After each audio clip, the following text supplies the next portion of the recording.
Në vitin 1986, Rudolf Marku shkruan: Burrat prej letre.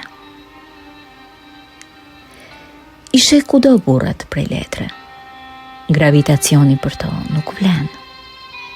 Në darkë i lënë në një anë të tavolinës. Në anën tjetër, në mëngjes i gjen. Megjithatë, burrat prej letre thonë për vete se kanë pesh shumë. Ato peshojnë 3 herë më shumë se ju dhe 4 herë më shumë se unë. Pa dashur të shoh tabelën rrezik zjarri, si rastësisht ndez një fije shkrepse. Dhe ja, të patundshmit burra prej letre trampen për vdekje. Më vonë ishe në gazeta, TV, monumental burra prej letre. Rastësisht t'i fryn bulqit. Ata lajmërojnë sinoptikën për furtunë të tmerrshme. Megjithatë, burrat prej letre thonë për vete se kanë pesh shumë. Ata peshojnë 3 herë më shumë se ju dhe 4 herë më shumë se unë.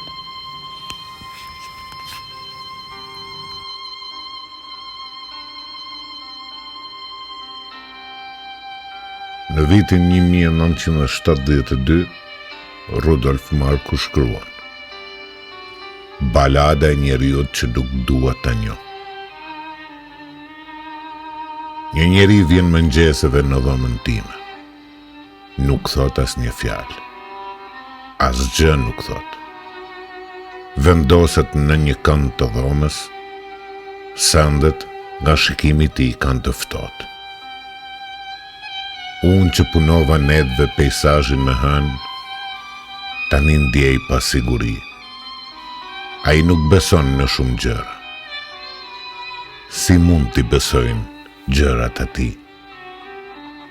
Në pëlhur, hëna përpiqet të fshihet si një grua që ndjen një vështrim të paturp. Hëna e ndjen vështrimin armiqësor dhe mundohet të fshihet ku të mund. Ai nedve gjithë një fle. Ai kur se ka parë bukurinë e hënës.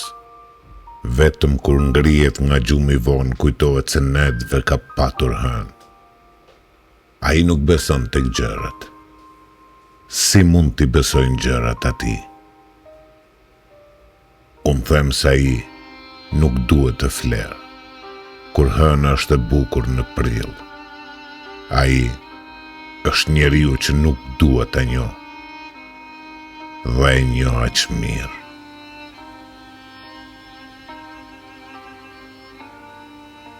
Në vitin 1989, në gazetën Drita, Rudolf Marku publikon Në teatrin e kukullave. Rrin kukullat në radhë, të ngjashëm, aq shumë njerëzit. Veç duart e mjeshtrit të kukullave që i bëjnë të qajnë, të qeshin, nuk duken.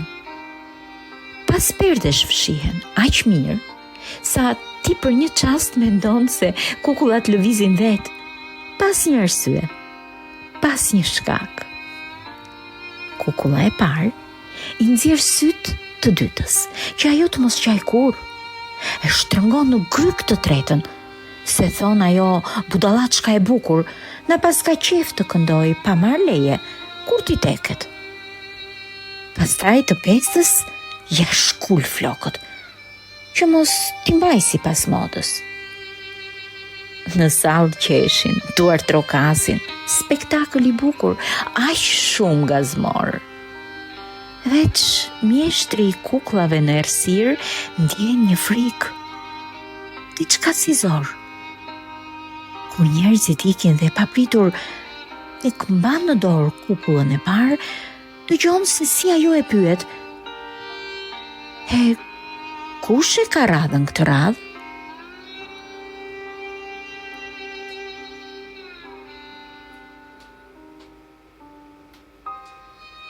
Në shtëpinë e prindërve.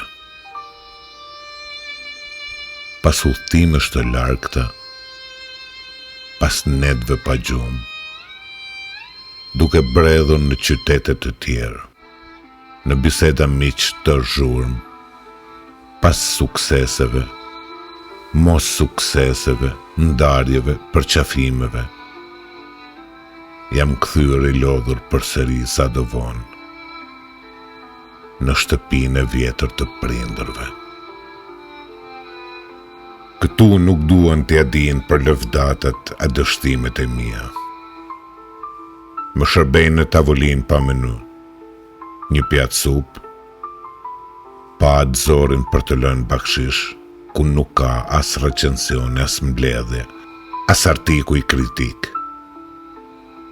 Veç nëna ulet pranë dhe kollitet letë, sikur do të më kujtoj diçka të largët, të shkuar, të vjetër. Nën, ti që ke provuar kaq shumë dhëmbje në jetë dhe prap di të qeshësh, vetëm të bësh qefin bive të tu. Sa nevoj kam për mençurinë tënde, për besimin tënd qoftë edhe para një pjate me supë,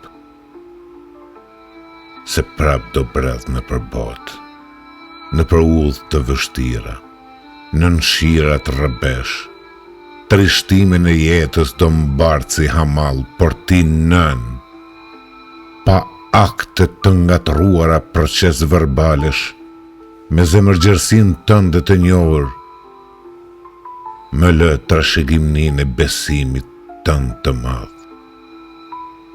Rudolf Marko